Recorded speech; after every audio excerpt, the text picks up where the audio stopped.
નમસ્કાર, આપ જોઈ રહ્યા છો Spark Today News. Alkapuri Jain સંઘમાં નવકાર કુંભની પધરામણી વાજતે ગાજતે દેરાસર અને ઉપાશ્રયમાં પધરાવ્યો। જૈનોના 24મા તીર્થંકર ભગવાન મહાવીર સ્વામીનો જન્મ કલ્યાણક મહોત્સવ આવી રહ્યો છે, ત્યારે જીતો દ્વારા 9મી એપ્રિલ સવારે 6:30 વાગે નવલખી કમ્પાઉન્ડમાં નમસ્કાર નવકાર મહામંત્રનું અનુષ્ઠાન રાખવામાં આવ્યું છે, જેના માટે વડોદરા શહેરમાં ચારે ફિરકાના જૈન સંઘોમાં નવકાર મંત્રનો કુંભ ફરી રહ્યો છે। જૈન અગ્રણી દીપક શાહે જણાવ્યું કે આજે સવારે 7 વાગે દિગંબર સમાજના અલ્પેશભાઈ શાહને ત્યાંથી આ કુંભ ગાય સર્કલ ખાતે આવેલ હસમુખ શંકેશ્વર પાર્શ્વનાથ જિનાલય ખાતે પધાર્યો હતો। ભાવિક ભક્તોએ સંગીતની સુરાવલી સાથે અને નૃત્ય ગાન સાથે નવકાર કુંભને આવકાર્યો હતો। સાધુ સાધ્વી ભગવંતોએ નવકાર કુંભને વાક્ષક્ષેપ કર્યો હતો।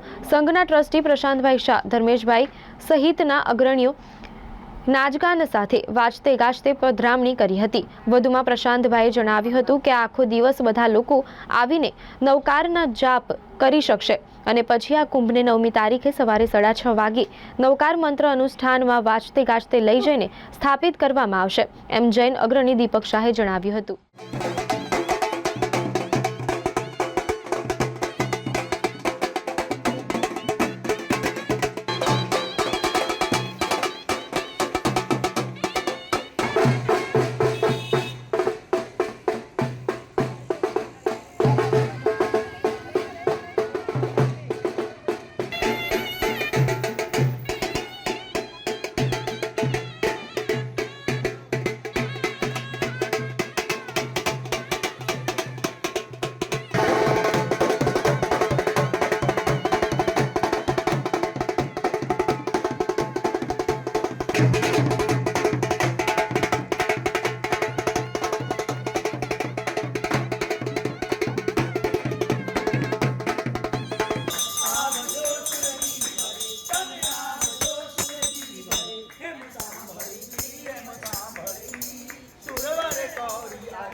સંઘમાં 9મી તારીખે જે નવલખી કમ્પાઉન્ડ ખાતે નમસ્કાર મહામંત્રનું જે ભવ્ય આયોજન જીતો દ્વારા આખા વિશ્વમાં થવાનું છે, એમાં વડોદરામાં જે નવલખી કમ્પાઉન્ડમાં આ આખું આયોજન છે, એના માટે બધા લોકોને ખબર પડે અને મંત્રોચ્ચાર થાય એટલા માટે આ તમે પાછળ જોઈ શકો છો સરસ મજાનો કળશ।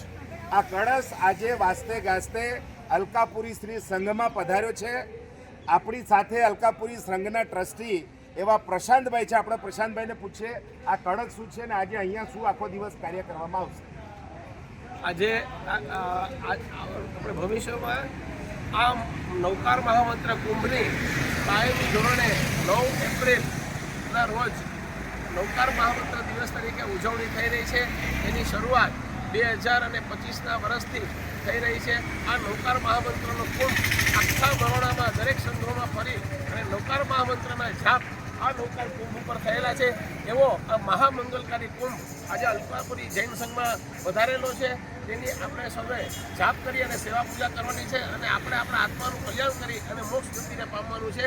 બોલો બોલો શ્રી શંખેશ્વર ભગવાન કી।